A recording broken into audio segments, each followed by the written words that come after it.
Vamos a comenzar el último panel del día, que se trata de la mesa de debate sobre juicio por jurado. Los disertantes son el doctor Fernando Díaz Cantón, el doctor Martín Sabelli y el doctor Juan Carlos García Dietze. Así que bienvenidos. Primeramente le vamos a dar la palabra al doctor Díaz Cantón y luego continuamos. Pero previamente a eso voy a leer los currículums.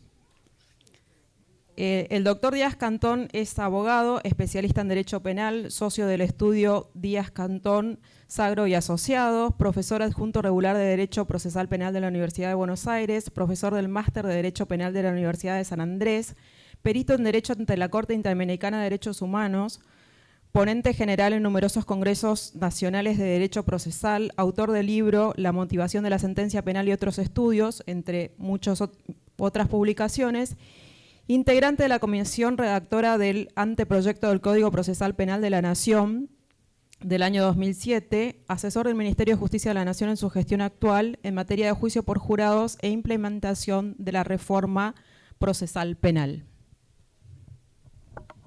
Muchas gracias. Señores del jurado y señoras del jurado, me toca a mí arrancar a modo de disparador, porque la idea es que esto sea una conversación y que sobre cada tema podamos ir opinando los amigos y colegas que tengo acá a mi diestra y siniestra, y que también puedan intervenir, en su caso ustedes, en el momento en que la moderadora defina que así se haga. Antes de arrancar con el juicio por jurados hay que hablar del modelo acusatorio. Pero no voy a hablar del todo del modelo acusatorio y de su contraposición con el modelo inquisitorial, sino de dos notas del modelo acusatorio que en un reciente libro el procesalista italiano Giulio Ubertis destaca. Uno es el principio de la concentración de los actos de la audiencia, de la concentración temporoespacial de los actos de la audiencia, y el otro principio es el principio de la separación de fases del proceso penal. Estos principios o subprincipios del modelo acusatorio, que normalmente no son destacados, digamos, con frecuencia, este procesalista que tiene una mirada muy aguda de alguna manera los sacó del ostracismo, lo que quieren significar es que un juicio no puede ser hecho en forma discontinua, no puede discontinuarse los fines de semana.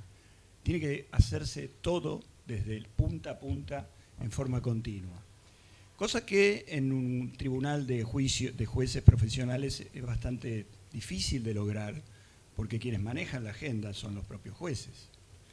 En cambio, a los jurados le manejan la agenda los jueces. Entonces, y es inimaginable pensar que un jurado pueda tener una audiencia una vez por semana y por Zoom. De modo que la forma de realización, la única forma de realización de este principio, repito, inherente al modelo acusatorio, es con el juicio por jurados. Porque el jurado no se lo puede dejar ir y a la semana irlo a buscar de vuelta, no lo encuentran más. Es decir, hay una cuestión que es hasta natural, que conlleva a que el juicio se tenga que hacer de punta a punta, de una manera continua, y el principio de continuidad se logra. Por supuesto que la comparación siempre uno la hace con el modelo federal, donde todas estas perversiones que les estoy contando se dan, y hay juicios que duran 3 años, con una audiencia por semana y por Zoom. Bueno, el juicio por jurados no permite ese tipo de desviaciones. Y lo que logra el juicio por jurados ¿con qué está relacionada la continuidad? Y en esto me van a corregir mis colegas o ratificar lo que digo. La continuidad está relacionada con la memoria. ¿Cuál es la idea de un juicio? La idea de un juicio es que cuando se llega a los alegatos uno recuerde perfectamente lo que sucedió desde el primer día. Y no solo el que habla o el que alega, sino los que escuchan, el jurado, los jueces. Todos sabemos de lo que estamos hablando porque todos nos acordamos perfectamente. En la perversión del sistema que se dice acusatorio, en el que yo estoy acostumbrado a litigar, cuando llega el último día del último de los 3 años del juicio oral, para recordar lo que pasó hay que buscar qué cosa. Las versiones taquigráficas, la filmación, nadie se acuerda de nada. Entonces se pierde, se vulnera de una manera brutal el modelo acusatorio. Que la única manera de lograr es con el juicio por jurados, porque las características, la organización, la logística del jurado y el hecho que sean jueces ajenos, externos al sistema, impide esta manipulación de las agendas y que el juicio pierda continuidad. Esta es la primera cuestión, que no es una virtud del juicio por jurados, sino que es la única manera de realizar el modelo acusatorio. Es un tema de modelo de enjuiciamiento que se quebranta cuando se viola esta regla. Y la otra es el principio de la separación de fases del proceso penal. Es decir, una regla también connatural al modelo acusatorio. ¿Pero qué quiero decir cuando hablo de separación de fases del proceso penal? Hablo de que jamás en el juicio puede llegarse al conocimiento, los jurados no pueden llegar de ninguna manera al conocimiento de alguna cosa que pueda llegar a haber pasado en la instrucción penal preparatoria. La calidad del conocimiento exige que la prueba sea la que se ha producido en el juicio. Y esto realmente ha sido imposible de evitar, de controlar, cuando el juicio se hace ante jueces profesionales. Es imposible no imaginar uno cuando va a un juicio de jueces profesionales, ya los ve llegar a los jueces y uno ya sabe que saben algo del tema, no vienen vírgenes acerca del tema, discúlpenme la metáfora. Entonces, la única manera de realizar este otro principio, vuelvo, esencial al modelo acusatorio porque le da centralidad al juicio, es la separación de fases en el sentido de que no pueda la instrucción engullirse al juicio o que los actos de la investigación penal preparatoria puedan ser valorados en el juicio. Y por último, otra regla que hace a la centralidad del juicio y a que el juicio dure lo menos posible, que también es un elemento central del modelo acusatorio, es la interdicción para el fiscal de recurrir el veredicto absolutorio. Esto tiene dos ventajas. Uno, la abreviación del proceso. Y la otra, que yo creo que es fundamental, el juicio adquiere rostro, adquiere color, forma, porque el fiscal se va a tener que jugar el todo por conseguir la condena, porque de no conseguirla ya no la puede conseguir más. Yo siempre cuento la anécdota de los fiscales que alegan en los tribunales profesionales que saben que después tienen el recurso de casación. Lo hacen de una manera aburrida, cansina, se duermen. Yo he visto el caso, y esto no voy a dar nombres, pero ustedes saben de la anécdota de que los jueces se duermen. Bueno, yo conozco la anécdota, porque la vi con mis propios ojos, de un fiscal que se duerme en su propio, o se va durmiendo en su propio alegato, que lee de punta a punta. Entonces esto es inimaginable en el modelo de juicio por jurados, y esta es otra nota que hace a la centralidad del juicio y a la importancia del juicio, al cual la defensa también, porque tiene ese deber de resistencia frente a ese nuevo monstruo, ¿no? Y por otro lado, porque también tiene un recurso limitado. El recurso de casación del imputado no es el mismo recurso que el recurso de la sentencia de jueces profesionales.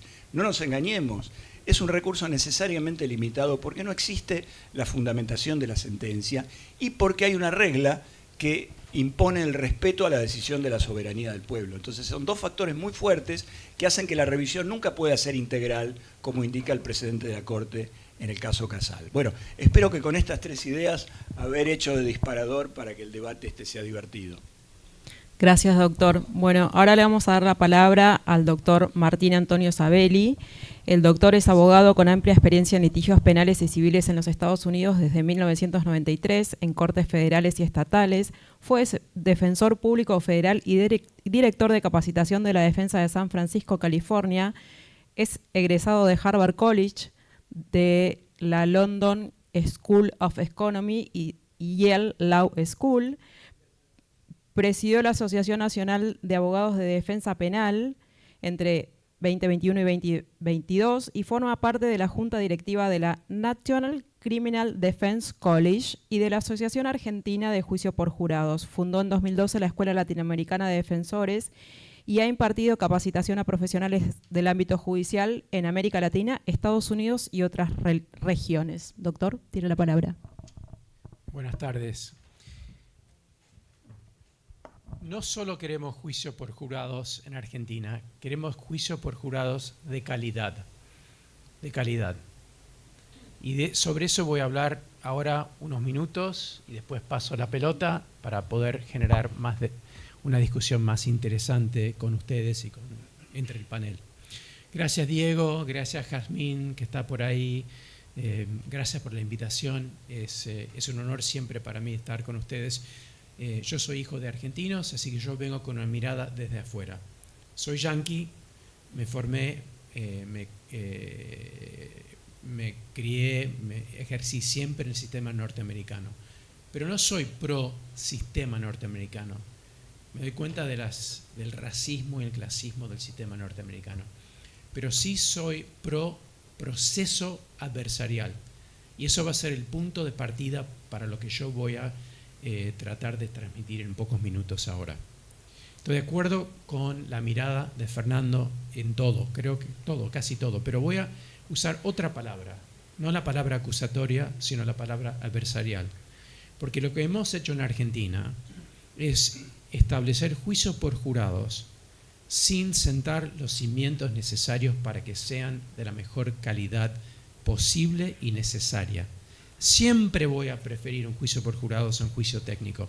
Y si quieren, con un Malbec lo podemos discutir a muerte. Y hay muchos motivos por los cuales. Entre los cuales que tenemos 12 personas diversas que son más o menos imparciales porque pasaron por el filtro del voir dire, así que más o menos estamos seguros que son imparciales. La prueba está controlada, las instrucciones están controladas, que significa que han sido litigadas, y por lo tanto tenemos más confianza en el veredicto, no por el juez o la jueza no sea inteligente, sino porque 12 personas diversas, más o menos imparciales, siempre van a poder mirar a la prueba de otra forma que un solo juez o jueza. Y eso no es despectivo hacia el mejor juez o jueza de la historia del mundo. Así que dejemos aparte por ahora la comparación jurados con jueces y juezas. El sistema de jurados que tenemos en Argentina no está sentada sobre los cimientos necesarios. Y el primero, Fernando usó la palabra acusatorio, yo voy a usar otra palabra, adversarial. Un proceso por juicio por jurados requiere un proceso adversarial real, donde hay adversarios que preparan para jugar el partido, traen la prueba a la cancha, al juicio, y en el juicio se debate la prueba. Y hay 12 personas que deciden sobre la prueba. Y ya cualquier persona que ha tomado un café hoy ya sabe que tenemos un problema fundamental en Argentina. Porque tenemos una investigación de la Fiscalía más o menos, ¿sí? Algunos lugares muy buenos, otros lugares no, algunas veces buenas, otras veces no. Pero tenemos casi cero investigación de parte de la defensa. ¿Sí? Es una verdad. A veces hay algún imputado con un estudio poderoso que puede investigar, puede traer expertos y expertas, pero en general no hay investigación de parte de la defensa, en las defensorías públicas, por ejemplo. No existen la profesión de investigadores e investigadoras como existen en Estados Unidos. No existe la cultura de investigar. No están los recursos para mandar investigadores a la calle y buscar la prueba. De vez en cuando sí, pero en el gran porcentaje de los casos no es así. Y muchas veces la defensa tiene que investigar por medio de la Fiscalía. Así que, ¿en qué sentido podemos hablar de un proceso adversarial si solo uno de los dos adversarios tiene la capacidad de traer la prueba? Y esto cierra un poco con lo que Fernando hablaba de la apelación de la Fiscalía. Si solo tenés un equipo en la cancha, el otro equipo no entrena tanto. Si yo soy fiscal y yo sé que la defensa no investiga tanto, no investiga para nada, eso disminuye los incentivos para que yo y mi equipo investiguemos todo y de la mejor forma. Y uno de los ejes que hay que resaltar siempre cuando hablamos de jurados es que nos hacen trabajar mejor. No solo porque es una cosa estar parado frente a la misma jueza o jueza que uno ve todos los días, comparado con estar sentado en una selección de jurados o parado frente a 100 candidatos y candidatas o 12 jurados que ya están jurados. No es lo mismo, no es la misma sensación, te hace trabajar mucho más, como decía Fernando. Pero si no tiene otros efectos en todo el sistema, tenés que investigar más, porque el otro, la contraparte puede investigar. Hay reglas procesales de descubrimiento donde la prueba tiene que estar compartida, descubierta mucho antes del juicio y controlada una parte por la otra parte. Ese ecosistema de control de la prueba, no solo hay que traer la prueba, Porque no solo hace falta que el juicio tenga la prueba que tenga que estar, sino también tenemos que sacar la prueba que contamina. Hay prueba que contamina, prueba de referencia, la vecina que dijo algo y ella no está ahí para ser confrontada. Una pericia ciencia basura, que en Estados Unidos aprendimos de la peor forma que mucha gente puede ser condenada por ciencia basura. Y en Argentina hay muchas pericias que entran en los juicios sin una metodología mínimamente fiable, ni mínimamente fiable, porque no tenemos una regla de evidencia que controla eso.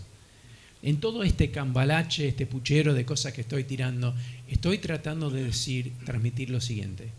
Hace falta un ecosistema que apoya un juicio por jurados de calidad. Y eso requiere normas procesales de descubrimiento entre las partes de la prueba, para que las partes las puedan controlar. Eso requiere reglas de ética y normas constitucionales que requieren que las partes controlen la prueba de la contraparte, que entiendan que tienen que analizar la prueba de la contraparte y objetarla antes del juicio. Y tercero, tenemos que tener normas compartidas de lo que puede entrar y no entrar en un juicio. En Estados Unidos referimos a eso como un código de evidencia. En Argentina no lo tenemos codificado. Hay mucha gente que se opone al concepto de reglas de evidencia, un código de evidencia. Casi estoy cerrando y voy a pasar la pelota. Pero le dejo con este concepto. Y pues hay mucho más para decir. Argentina es un país profundamente... ¿De qué tradición venimos nosotros? Continental. Alemana, francesa, española, italiana. Es una tradición bien codificadora, ¿cierto? Yo siempre hago el chiste de lo primero que hace un español en la mañana antes de cepillar los dientes es codificar algo, ¿sí? ¿Estados Unidos viene una tradición codificadora? ¿Estados Unidos? No. El opuesto, common law. Argentina no tiene, una cosa no tiene codificada. Las reglas de evidencia, de admisibilidad de la evidencia. Todo lo demás está codificado. Estados Unidos tiene solo una cosa codificada. Las reglas de evidencia. ¿Por qué? Porque a pesar de tener la herramienta del common law, que teóricamente podría haber unificado todos los criterios, nos dimos cuenta, la Suprema Corte en su mejor época, en los 60, the Warren Court, la corte más interesante, inteligente de Estados Unidos, se dio cuenta que había un caos probatorio tan incontrolable, tanta inconsistencia en cómo una jueza decidía exactamente la misma cuestión de admisibilidad que otra jueza. Y este juez decidía X y este juez decidía no X. Y por esas diferencias de la cabeza, de la biblioteca, que sería peor en Argentina con las distintas visiones dogmáticas, ¿cierto? La Suprema Corte dijo, basta, no es justicia tener tanta inconsistencia, porque inconsistencia es arbitrariedad. Ganás si te toca a esta jueza, perdés si te toca a este juez. Y las partes no tienen previsibilidad.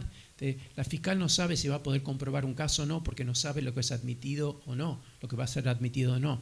La sociedad no tiene transparencia para ver qué son las normas que rigen de admisibilidad de la prueba. Y la Suprema Corte decidió que había que codificar las reglas de evidencia, de admisibilidad, no de valoración. Y eso no elimina de la discreción del juez o la jueza, sino lo reduce, donde cada juez o jueza presentada por una petición de la fiscal, opuesta por la defensa, o de la defensa, opuesta por la fiscalía, el juez o la jueza tiene que usar esta regla que todos los jueces y juezas tienen que aplicar para decidir esta cuestión. Eso y ese concepto me parece que es el último concepto de los tres que recién nombré. Reglas procesales, reglas éticas y constitucionales, y después un sistema de reglas necesarias para poder decidir la admisibilidad o no de la prueba. Les doy un ejemplo nada más. Hay gente que me dice, no, Martín, estás equivocado, tenemos las reglas. Por ejemplo, tenemos la norma de derecho penal del acto. Es hermoso ese concepto, ¿cierto? Es hermoso ese concepto. Pero en todos los juicios que yo vi en Argentina están llenos de prueba de carácter. Son juicios de derecho penal del autor, a pesar esa norma. Y por eso necesitamos una norma mucho más concreta que dice un antecedente no es admisible salvo... Luego vamos a tener un espacio para las preguntas, Bueno. Terminamos la exposición, Bueno. así le damos la palabra, si podemos ir cerrando, doctor, Claro, así le damos la palabra con esto al cierro, doctor. porque era lo que no estaba en mi currículum, que sí lo quiero mencionar, es que yo empecé a volver a Argentina para trabajar con Carlos Nino en los 80, porque era profe en la Facultad de Derecho donde yo estudié. Y Nino era fuertemente a favor del jurado. Otros temas ocuparon la agenda de Nino y Alfonsín en los 80 que no permitieron que prospere ese proyecto. No me refiero a trasladar la capital a Viedma, pero esta idea de la deliberación entre personas para encontrar la verdad me parece fundamental, es un paso fundamental para Argentina, pero no podemos esperar que sean de calidad si no le damos los cimientos necesarios para que funcione bien. Gracias, doctor. Bueno, ahora tengo el gusto de presentar al doctor Juan Carlos García Dietze. Es abogado graduado en la Universidad de Buenos Aires, ex docente de la Facultad de Derecho de la UBA en las materias de Derecho Penal 1 y Elementos de Derecho Penal y Procesal desde 1985-2001, autor del proyecto de la Ley de Reducción y Exención de Penas para quienes colaboren en la investigación de los delitos de privación ilegítima de la libertad agravada y secuestro extorsivo, que, aprobado con media sanción en la Cámara de Diputados de la Nación, fue considerado en la Ley 25.742 para su incorporación en el artículo 41 del Código Penal de la Nación. En 2015, el Consejo Directivo del Colegio de Abogados de San Isidro lo propuso a la Corte Suprema del Estado como conjuez del Departamento Judicial de San Isidro. Tiene la palabra, doctor. Gracias. Un gusto estar acá en nuestra casa, la Casa de los Abogados y Abogadas. Comparto plenamente lo que acaban de decir Martín y Fernando, pero yo creo que el juicio por jurados ha sido un paso extraordinario hacia la constitucionalidad de la sanción penal en nuestro país. Yo me acuerdo en la facultad, cuando estaba con Guillermo Viña en la cátedra de él, nos cruzábamos ahí en la sala de profesores con los doctores Hendler y Caballero, que son los que regaron en el desierto, porque fueron los primeros que alentaban de una manera fundada y motivada la instalación del juicio por jurados en la Argentina. Con ellos compartí en un viaje que a veces pienso que no existió, que fue en 1997 a Miami, donde casi todos los procesalistas de entonces, los buenos y algunos colados como yo, estuvimos con los jueces de Miami-Dade, recibiendo la mejor información directa de la experiencia de los juicios por jurados en los Estados Unidos. Y también de otras situaciones a las cuales me quiero referir en segundo lugar, luego de esta introducción. Así también permito que los colegas intercambiemos, que es lo que hemos convenido. Es una época muy difícil esta. Es una época donde los poderes judiciales, lo sabemos todos, están en crisis. Donde la gente no cree en los jueces, no cree en los abogados, no cree en el derecho y el Estado no está dando la respuesta que tiene que dar. Es imperativo que en Argentina, de una vez por todas, tengamos una reforma constitucional. México está señalando un camino más que interesante en este momento. He ido mucho a México y era una idea que escuché hace muchos años. A mí me parece muy interesante, pero hay que ver qué conviene o no. Ahí veo a alguien que me hace así, pero puede ser, pero hay que analizar un poco, hay que revisarlo. Lo que sí creo que tenemos que advertir, que estamos en un marco de un punitivismo como yo nunca vi, y yo entré en el Poder Judicial de la provincia en 1971, lo cual habla de mis años, pero los tengo, y hace tantas décadas, donde regía, y ustedes lo tienen que saber, porque es historia, ahora está de moda decir yo no vivía en esa época, entonces no lo sé. Bueno, se puede leer para atrás la historia, ¿no? Que eran los códigos llamados inquisitivos, pero que tenían, por algo que dijo recién Martín, que tenía un límite, que era la prueba tasada. Entonces los jueces tenían una limitación para imponer la sanción, en tanto y en cuanto no tuvieran, con la métrica que venía del derecho continental europeo, no tuviera la cantidad de testigos, la prueba inferencial compleja. Bueno, tenía, no digo que sea mejor, aclaro, me parece fantástico la reforma del 98, pero sí por lo menos hay que entender que hoy por hoy la prueba en el proceso penal está centrada en el arbitrio judicial. Hay buenos jueces, hay jueces regulares y hay malos jueces. La libertad probatoria está, por un lado, para las partes, pero al mismo tiempo la libertad condenatoria que da la idea del 210 del Código, en el sentido de que si es convicción sincera, mi íntima y sincera convicción, como decían los jueces federales hace mucho, y está fundada la resolución, por más que haya prueba que no haya sido tratada, ahí se abre una discusión si es prueba dirimente o no, y se puede llegar y se llega a sentencias condenatorias con una desatención a veces de prueba que es relevante. Yo creo que el juicio por jurados es un modelo fantástico, es un modelo que permite no solamente cumplir con la Constitución, sino cumplir con la razón. Creo en el juicio por jurados por unanimidad, como tienen muchas provincias.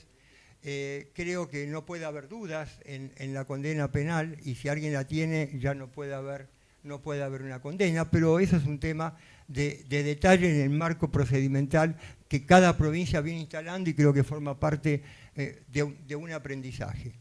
Lo que sí me parece fundamental tener presente que lo que tiene el juicio por jurados, como bien decían los colegas, es la necesidad de que sea cumplido a rajatabla el principio de inmediación. Inmediación es esto: mirarnos a la cara, vernos cómo nos movemos, escucharnos e incluso olernos. Esta idea post-pandémica, que la pandemia nos ayudó muchísimo a todos los operadores del sistema judicial, estamos de acuerdo seguramente, esta idea de que puede haber juicios orales, como se decía antes, a distancia, por la pantalla, es un disparate que tenemos que rápidamente retomar. Porque viola elementales principios, el de mediación, desde ya, en primer lugar, la publicidad, la conjunción de la prueba. Y no puede ser que haya juicios que duren, como se dijo hace un rato y comparto, que duren semanas, meses, y se hagan a una audiencia por día, como si algún juez pudiera tener presente lo que ha pasado la semana pasada. Yo me crié en el Poder Judicial de la provincia cuando se instaló el juicio oral obligatorio en el viejo Código Inquisitivo de Joffre, donde todos los homicidios dolosos eran juzgados por la Cámara Departamental en un juicio oral y público que empezaba a la mañana, y nos hemos quedado escuchando y viendo el juicio y el veredicto y la sentencia a las 11 de la mañana del día siguiente. Me acuerdo un caso concreto. Toda la noche se siguió. Y esa experiencia uno lo marca, porque entonces la obra de teatro que se desarrollaba delante de todos, esa acá y ahora, y la respuesta valorativa a lo que pasó, está en la carne y en la presencia. El juicio oral es una dramatización de una historia que tiene que hacerse inexorablemente de manera presencial, continua, y con un sistema de enjuiciamiento como el de los juicios por jurados, donde tenemos esa presencialidad que es inevitable, como bien se dijo antes. La idea de una resolución a distancia en el tiempo conspira contra todo el proceso penal, donde estamos hablando de sanciones, estamos hablando de la libertad, estamos hablando de consecuencias muy gravosas, muy graves. Creo que tenemos que revisar todo el sistema, pero concluyo esta primera parte señalando que el juicio por jurados, donde no haya jueces que ponen la cara y se van, como decía mi recordado Diego Landaburu hace tantos años, sino por personas del pueblo, que seguramente saben que nunca más les va a pasar tener que estar participando nada más y nada menos que en juzgar a otro ser humano. Entonces la intensidad emocional, el compromiso psicológico que eso genera es extraordinariamente bueno, a diferencia de los que estamos por ahí repitiendo y repitiendo y repitiendo lo mismo, y donde no tenemos entonces esa espontánea visualización y esa atención concentrada en un hecho que tiene relevancia para el que lo está pasando. Como adelanto,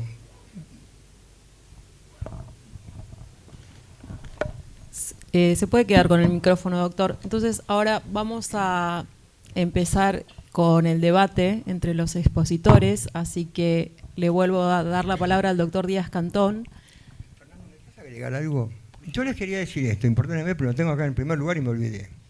Cuando yo entré en el Poder Judicial, acababan de inaugurar la cárcel número 9 de la provincia de Buenos Aires, en La Plata, la llamada Modelo. Bueno, pero Modelo. Hoy en la provincia de Buenos Aires hay 54 cárceles, 4 alcaldías penitenciarias, 15 alcaldías departamentales, una unidad de tránsito, un total de 74 establecimientos organizados en 12 complejos penitenciarios.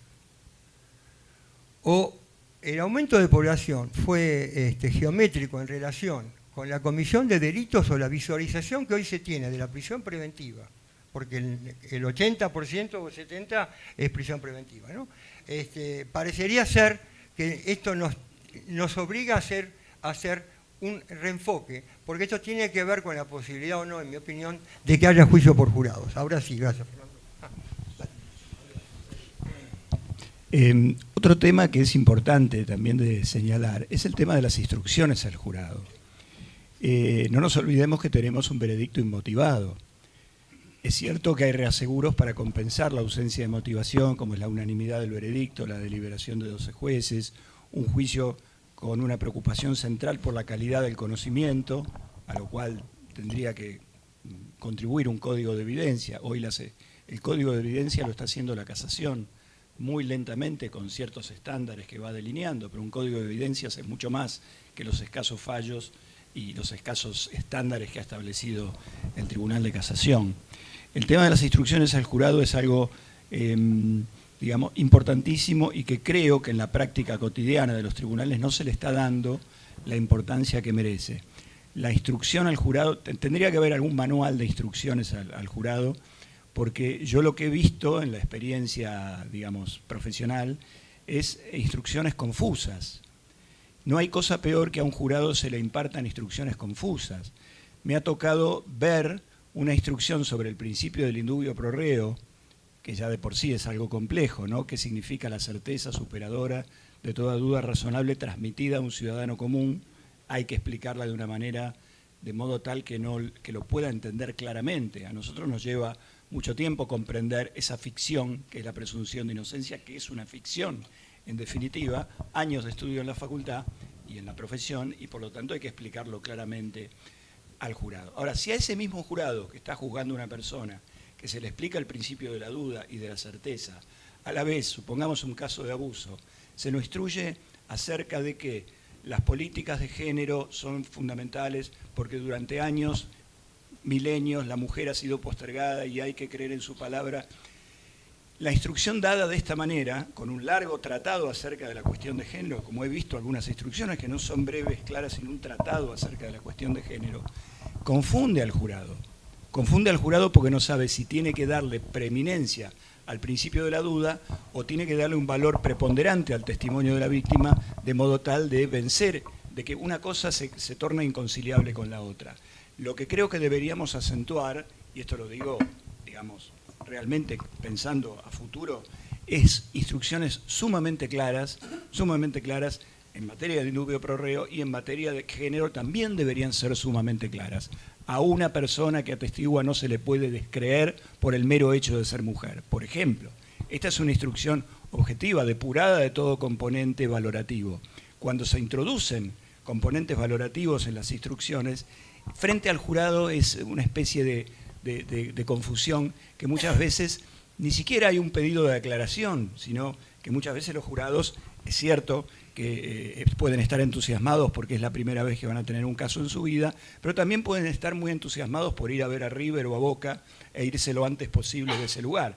Entonces, ojo con las instrucciones, simplemente ese dato. Gracias.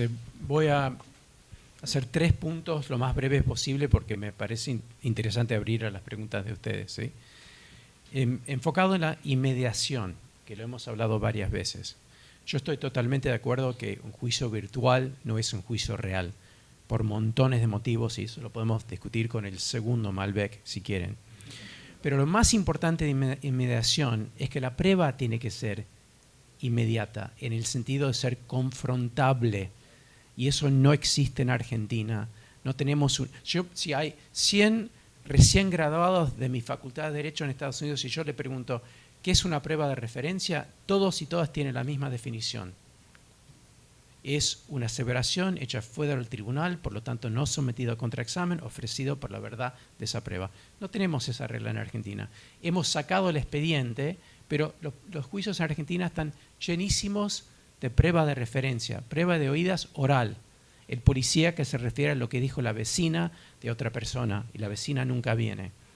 Así que el concepto de inmediación sí tiene que ver con cómo se organiza un juicio, pero para mí es más fundamental que el principio de inmediación está estrechamente vinculado con el concepto de confrontación, que está en la Sexta Enmienda, que Mariano Moreno quería un equivalente en Argentina, pero no pasó, y no tenemos esa noción de confrontar la prueba.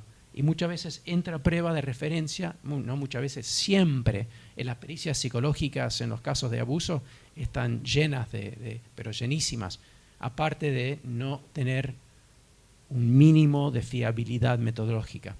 Por eso estoy tan enfocado en las reglas de evidencia en Argentina, estoy en un proyecto en eso. ¿Por qué? Porque es baratísimo, no cuesta nada redactar un modelo. Costaría un montón poner investigadores en la calle para la defensa. Eso costaría un montón, contratar expertos y expertas. Eso va a ser muy difícil de hacer por los costos en Argentina. Para mí es fundamental para un proceso adversarial. Pero lo que no cuesta nada es tener un código de reglas de admisibilidad aplicados por todos los jueces y juezas que las partes pueden usar para sacar la prueba basura antes de que contamine el juez, la jueza o el jurado. El código tendría que existir tanto para juicios técnicos como para juicios por jurado. Tema de instrucciones. Yo antes hablé, cuando tenía el micrófono demasiado tiempo, hablé de la importancia de sistemas para apoyar un juicio por jurados. Paralelamente a los sistemas, una parte que hace funcionar los sistemas es el litigio de las partes. Y esto es en profundo contraste con el litigio, con los juicios técnicos motorizados por el juez o la jueza. Ahora el control tiene que pasar a las partes. Y las partes tienen que litigar. Por ejemplo, las instrucciones. Y las instrucciones no van a ser confusas, contradictorias, si las partes las pueden litigar antes del juicio. Porque quizás las partes las litigan para que sean más entendibles. Un juez o una jueza falla mal y después hay una revocación por casación y eso no pasa de nuevo. Pero el litigio de todo esto, de la prueba, de las instrucciones, de la prisión preventiva, todo eso, esa litigación es lo fundamental, es el pulmón de cualquier proceso adversarial y más aún de un proceso de juicio por jurados. En Estados Unidos, en el sistema federal, 5% de mis casos llegan a juicio. Casi todo mi trabajo es investigar y litigar antes del juicio, para que el juicio sea de calidad o para que haya una negociación con igualdad de armas y un resultado negociado, razonable, no porque una parte baja los brazos porque no tiene nada para decir. Así que la litigación es una palabra en este Congreso, tendríamos que estar escuchando la palabra litigación, litigación, litigación, litigación. Eso requiere poner las herramientas en las manos de las partes para litigar, y las partes tienen que sentir, mi deber es litigar un montón, es como entrenar para el partido. Si no litigás, no llegás al partido entrenado. Y lo último que quería decir, es muy valiente lo que dice Fernando sobre género, quería hablar de género un segundo. Porque yo comparto que en Argentina, todo el mundo, Argentina en particular, bueno, no sé si en particular, pero estamos alto en este índice, tenemos una historia de mucha discriminación contra mujeres, mucha violencia contra mujeres. Yo vengo de una familia de mujeres muy fuertes. Mi vieja era física cuántica. Mi abuela trabajó con Hussein hasta que él la echó del laboratorio cuando ella se casó. Y él dijo, no puedes quedarte más. Estás casada, sos una mujer casada ahora. Puedes encontrar su nombre, Elena de Benedetto, que publicó los estudios que le ganaron el premio Nobel, era coautora con Hussein.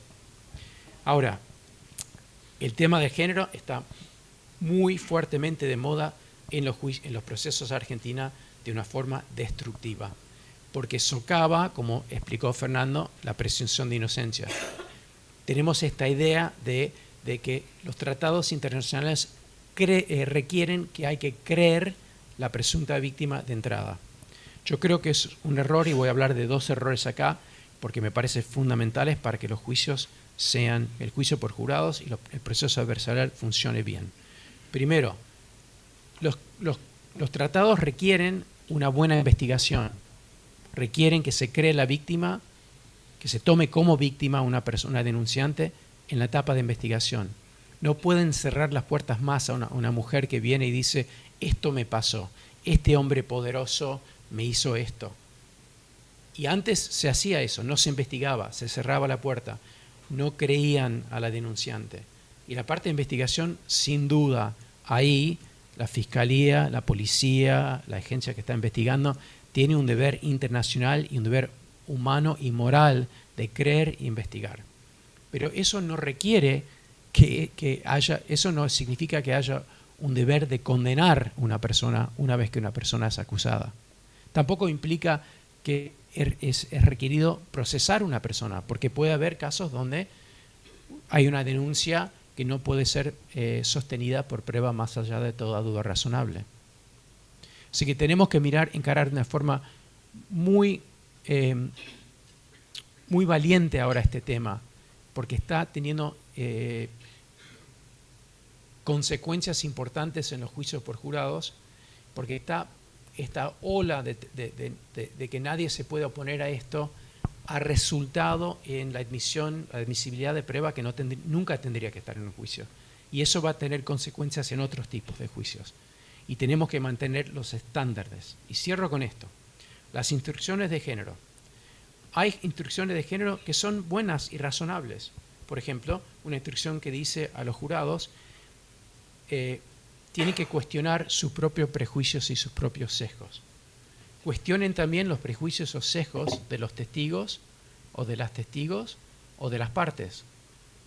Eso de poner un espejo enfrente de los jurados, es decir, piensen que acá pudo haber prejuicio o sesgos, piénsenlo y no pueden permitir que eso afecte y también controlen los prejuicios y sesgos de los otros jurados que pueden saltar en una deliberación. Esa instrucción me parece fantástica. Ahora, hay otro tipo de instrucción que baja una línea desde el Estado al jurado que dice, esto es lo que ustedes tienen que pensar así. Y les voy a decir 2 cosas sobre esto. Primero, eso muchas veces es una línea que se baja antes del juicio.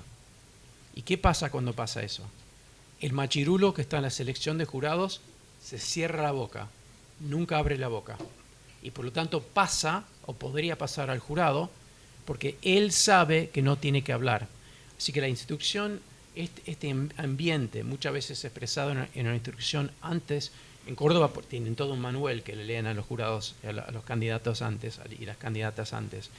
Eso termina socavando el propósito del voir dire, porque cualquier machirulo que está en el grupo de candidatos o candidatas sabe que no tendría que abrir la boca porque no se quiere humillar públicamente. Y por lo tanto pasa por el filtro del voir dire, cuando en realidad lo que queremos nosotros, que queremos que las denunciantes sean escuchadas, es que esa persona no esté en el jurado. Porque una vez que está en el jurado no vas a cambiar qué pasa. Y segundo, si se queda en el jurado, y supongamos que yo soy un machirulo de 50 años, toda la vida soy machirulo. Yo pienso así, pienso cosas horribles que ni siquiera las voy a decir, cómo hay que tratar a las mujeres, cómo son las mujeres. Y un juez me lee una instrucción de género. De repente voy a decir, mira vos, estuve equivocado toda mi vida, voy a pensar distinto ahora. Esto está profundamente estudiado en Estados Unidos por el tema de racismo. los implicit bias trainings, la ciencia social sobre instrucciones que tratan de cambiar cómo una persona piensa, y muchos de estos pensamientos son sesgos inconscientes que la persona ni siquiera registra que lo tiene. Pero las instrucciones sobre cómo tenés que pensar no funcionan y generan bronca de la parte que uno quiere cambiar. Así que queremos que los tribunales sean justos, queremos que las denunciantes sean escuchados, queremos que el sistema sea justo, pero descansar en leer una instrucción es no solo equivocado, sino es contraproducente. La forma de hacerlo es permitir que la fiscal o la defensora que está defendiendo a una mujer pueda traer a la vecina que dice, yo la vi todos los domingos, salía golpeada.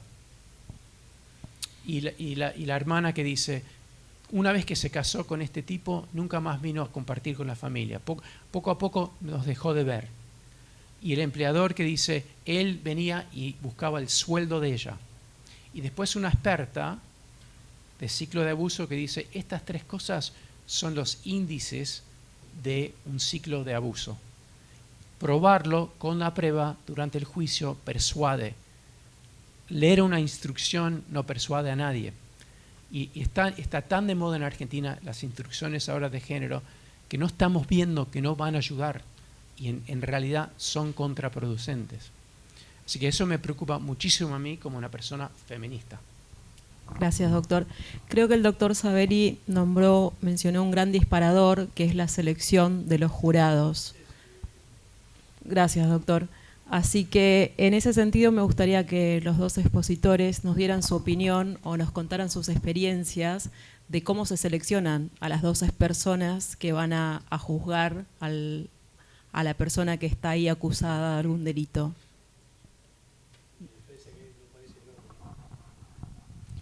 Por empezar, yo creo que lo único que tengo para decir es que se necesita un equipo. No se puede, el juicio por jurados es algo muy costoso.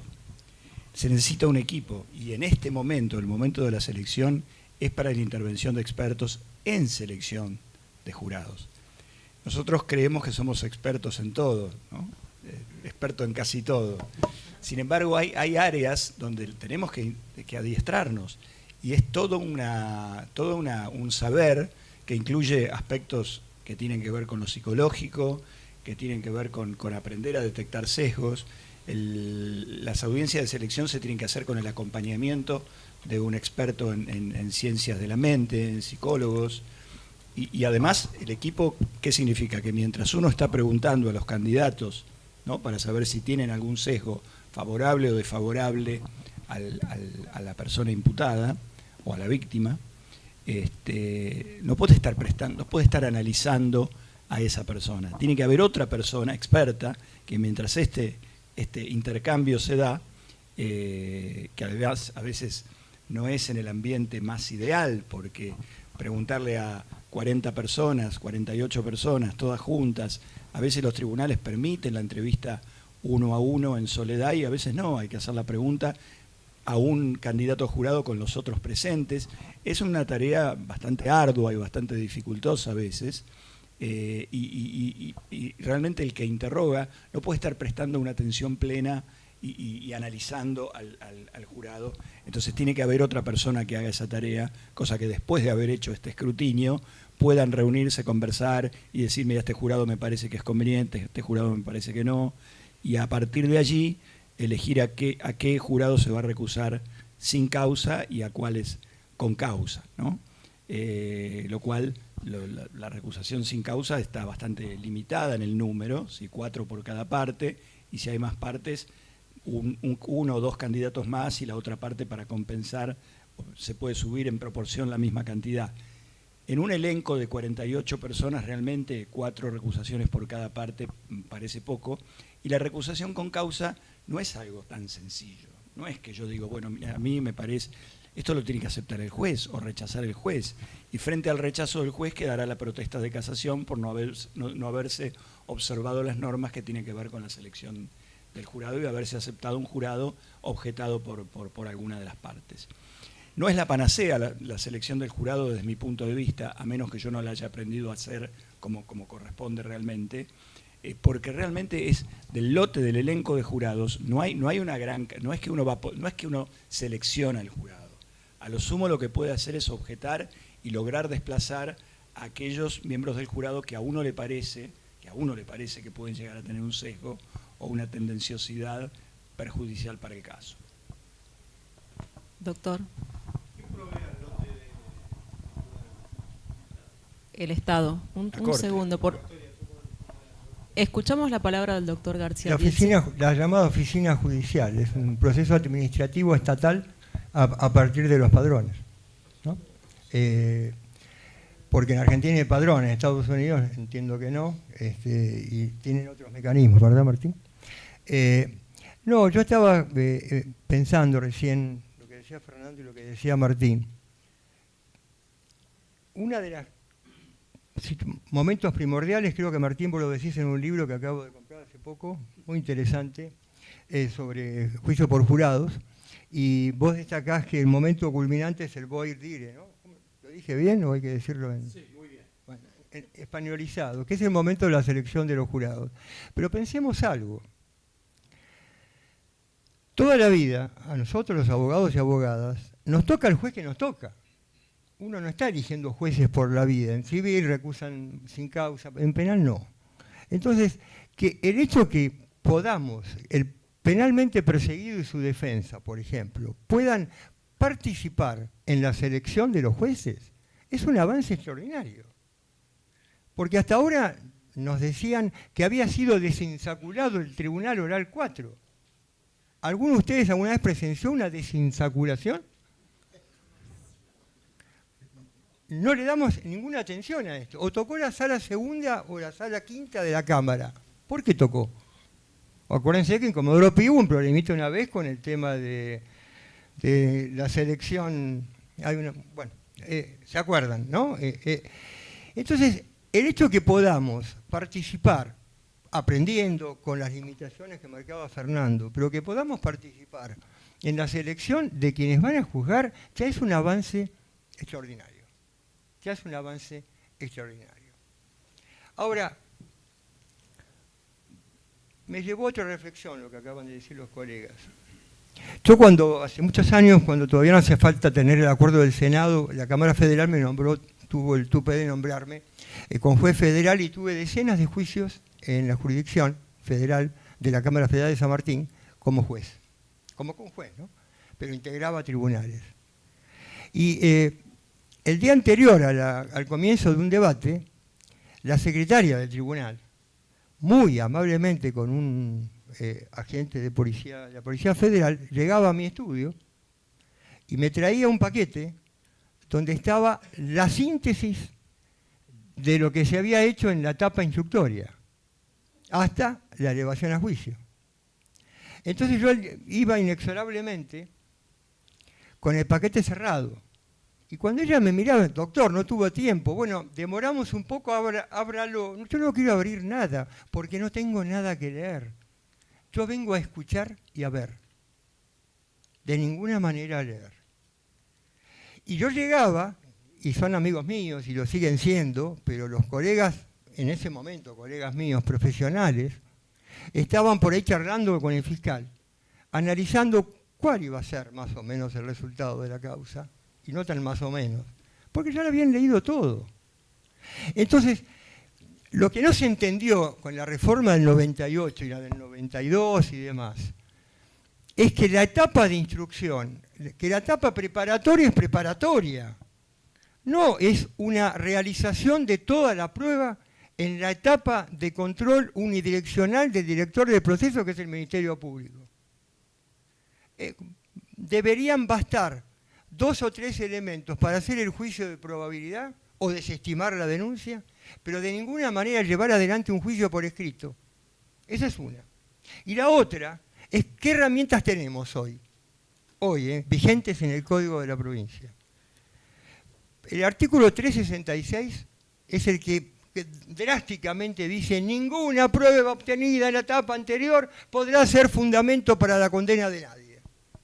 ¿No? Algo así. El concepto es ese. Salvo, y ahí apunta las excepciones, todos lo sabemos, aquella prueba que se incorpore al debate, que es anterior, dice que pruebas pueden ser, pero dicen que se van a incorporar por lectura, por exhibición o por reproducción. Y en el 90% de los juicios, el tribunal o el juez, con la mejor buena voluntad, yo creo que es un error que todos tenemos, pregunto a las partes, ¿hace falta leer lo que dijo fulano de tal, lo que dijo el perito? ¿Hace falta leer el informe pericial? ¿Hace falta reproducir el video que trajo la policía de las tareas de inteligencia? Y como los que estamos ahí, fiscales y defensores, ya lo vimos, porque lo vimos en el estudio o en la fiscalía, le decimos no hace falta. Porque ya, entonces el tribunal o el juez lo da por reproducido. Pero no se reprodujo. Entonces la pregunta es, ¿y el juez cómo sabe lo que decía? Si no lo escuchó, si no lo vio. Porque lo va a leer. Y entonces el espíritu y la letra del código se muere en el acto. Porque ya no es la dramatización del relato de lo sucedido en el juicio oral, sino que el juez va a tomar lo que ya estaba escrito, lo que ya venía. Y esto es un error fatal.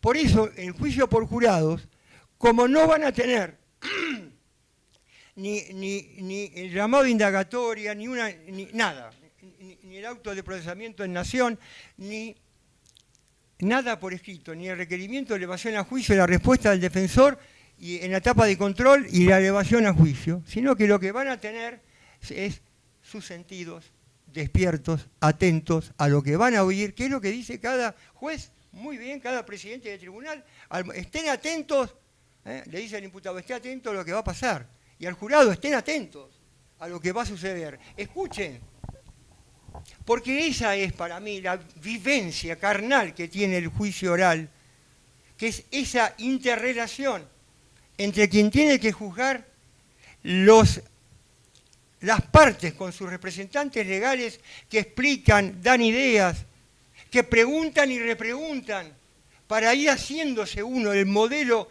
de resultado que admita una condena o una absolución. Si caemos en el error de que lo escrito llegue arriba, fallamos, no sirve. El juicio por jurados, por definición, no solamente normativa, sino por lógica, no puede ser turbado, ni prejuzgar los que van a juzgar. Y eso ya de por sí es un hecho que me parece absolutamente relevante. Creo que las instrucciones al jurado en un modelo que, como creo que lo dijiste vos, Fernando, que le da la derecha a Julio Mayer cuando decía no puede haber dos juicios. No, si ya el Estado te absolvió a través de un juicio oral, no me vengas con un recurso de casación, aunque no sea juicio por jurado, porque ya está juzgado.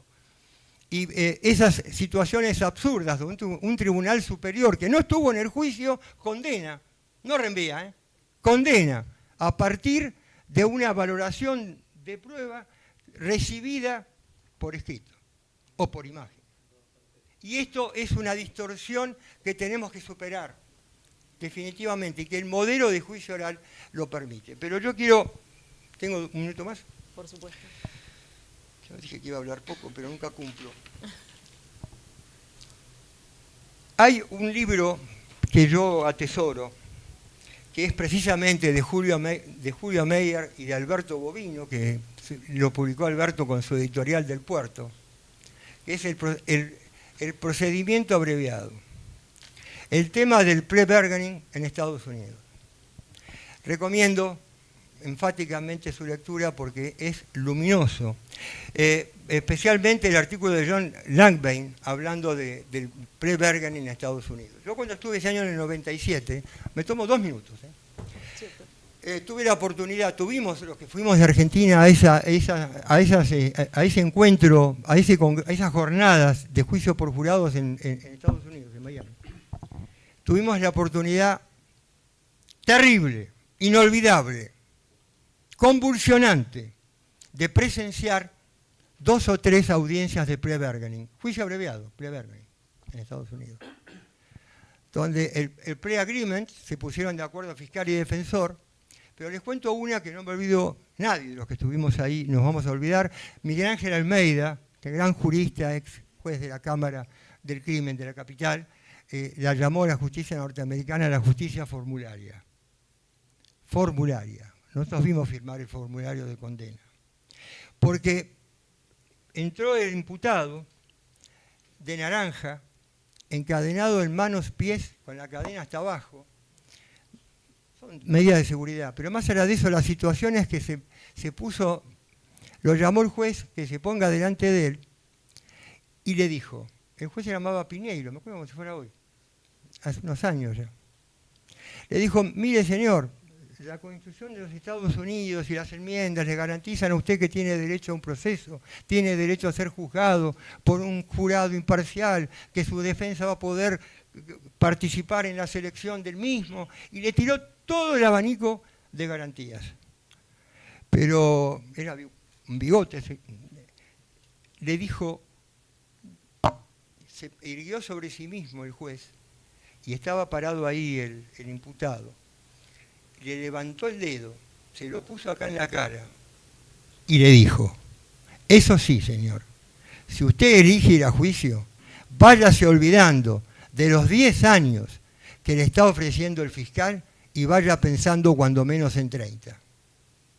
Nosotros estábamos en la sala de espectadores atrás de un blindex, nos quedamos todos congelados, honestamente, por la franqueza, ¿no? Por la franqueza.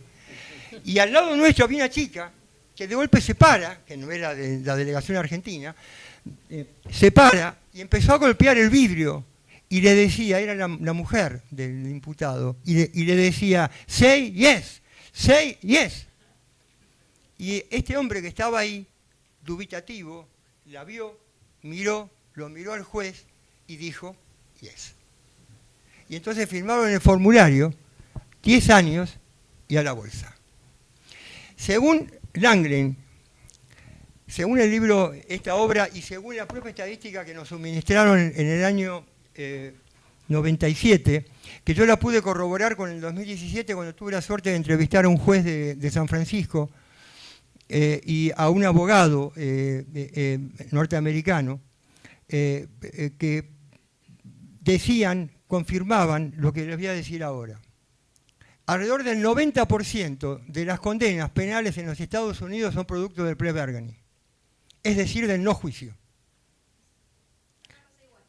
Ahora llego. El no juicio. Hay casos que se resuelven porque hay prófugos, porque no se puede avanzar, porque se muere alguien, pero el promedio, me decía el juez norteamericano hace no tantos años entonces, es ese. Entonces lo que tenemos que preguntarnos, ¿por qué tenemos el artículo 22 bis en el Código Procesal? ¿Se acuerdan que dice el 22 bis? Dice qué casos van a juicio por jurados. Delitos que en abstracto contemplen una pena mayor a 15 años. Es decir, la menor cantidad de delitos en la experiencia que todos tenemos, porque la mayor parte son delitos bajos o medios.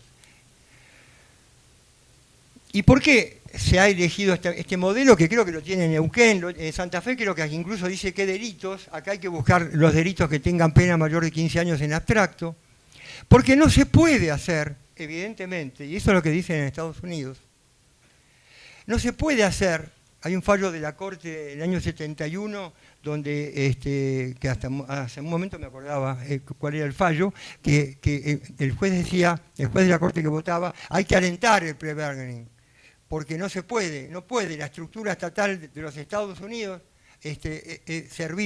dar un servicio de justicia que implique juicio por jurados para todo el mundo. Entonces, yo esto, después de que haber sido claro, de que aplaudo, celebro, aliento al juicio por jurados, acepto que por el 24 del Código nuestro hasta los juicios correccionales, hasta 6 años, sean de jueces correccionales, jueces profesionales. Porque en definitiva hay un menor compromiso y hay que ser racional. Pero yo me pregunto, el que le dan o el que le pueden dar 15 años de prisión, ¿hay mucha diferencia? Pero no tiene la posibilidad de ser juzgado por sus pares conforme manda la Constitución, que en el 118 dice clarito, juicios criminales. Todos los juicios criminales. Entonces, yo esto se lo planteo a los colegas y a todos, como una inquietud. ¿No será que estamos valorando, y muy bien valorando, un proceso de juzgamiento democrático, como lo es el juicio por jurados, que es fantástico, pero detrás de todo esto lo que viene es un sistema que hace del juicio abreviado la forma de impartir justicia, por lo menos en la provincia de Buenos Aires, en Federal y en Nación, que es lo que yo conozco. Y esto es algo que nos tenemos que sincerar y lo tenemos que preguntarnos con claridad. Los que ejercemos y hacemos derecho penal sabemos que hasta el día anterior nos llaman de la Fiscalía para decirnos, doctor, déjese de jorobar, le estoy diciendo 4 años. Y uno le dice, no, mire, ¿sabe qué pasa? Mi cliente quiere ir a juicio. Y yo también, porque me parece que tiene facultades. Y el día anterior, eso fue 2 días antes, el otro día nos pasó, ahora está mi colega, mi socio, que llamaron del tribunal. ¿Está seguro que quieren juicio? Sí, queremos juicio, pero ¿está seguro? Y no era un juicio con jurado, que toda la estructura y el gasto, era un juicio con un tribunal. Sí, queremos el juicio. El juicio abreviado es el no juicio. Alberto Bovino creo que dice algo así como que el juicio abreviado está diseñado no para los confesos, sino para obtener confesos a quien aplicarles el juicio abreviado. Con esa ironía que tiene Alberto, o tenía, creo que lamentablemente falleció, que es extraordinario. Entonces, lo que tenemos que preguntarnos es, en una estructura donde hoy en la provincia de Buenos Aires hay más presos que en la historia, con todos los códigos inquisitivos, en proporción y en la escala, me animo a decirlo, y el que me contradiga, por favor, aprendo, pero hay más presos que nunca. El encarcelamiento preventivo, la prisión preventiva, es el modelo que tenemos que tratar de buscar alternativas de verdad, y termino con esto. El artículo 59 del Código Penal estableció con una claridad fantástica en el inciso 6º que la reparación integral de la víctima o el perdón sirven, o la conciliación textual, sirven para dar por extinguida la acción penal. Sin embargo, la estructura judicial, las agencias judiciales son refractarias a aplicarlo. Hoy creo que Lucho Zorrilla contó algo por el estilo. Porque hay que buscar la condena. ¿Quieren el mejor ejemplo? Penal tributario. Va un tipo, paga al final, paga todo. Paga con intereses, con impuestos. Lo que le diga, arca. Paga todo, pagó todo. Y no, hay que buscar la pena. Entonces, si no perdemos de vista la idea de que solamente el derecho penal es esto último, aplicar penas, sino que es conciliar los intereses sociales, encontrarlos como ahora postula el nuevo Código Federal, el artículo 22 y demás, encontrar la manera de resolverlo. Si encontramos esa manera, si vemos la forma de que no sea por esta vía tan punitiva y tan abrazadora de gente de presa, detenida, podremos, me parece, ampliar el juicio oral y hacerlo realmente efectivo, porque en sí es extraordinario. Disculpen si me excedí. Gracias, doctor. Le voy a pedir al doctor Sabelli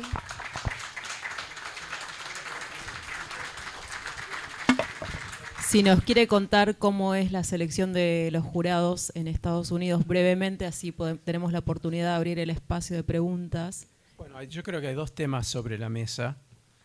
Uno es cómo funciona el voir dire y el otro es si un proceso adversarial con jurados puede ser socavado sistemáticamente con instituciones y sistemas. Y la respuesta es que sí. Y eso ha pasado en Estados Unidos. Eso es mi tema, era mi tema como presidente de la Asociación Nacional.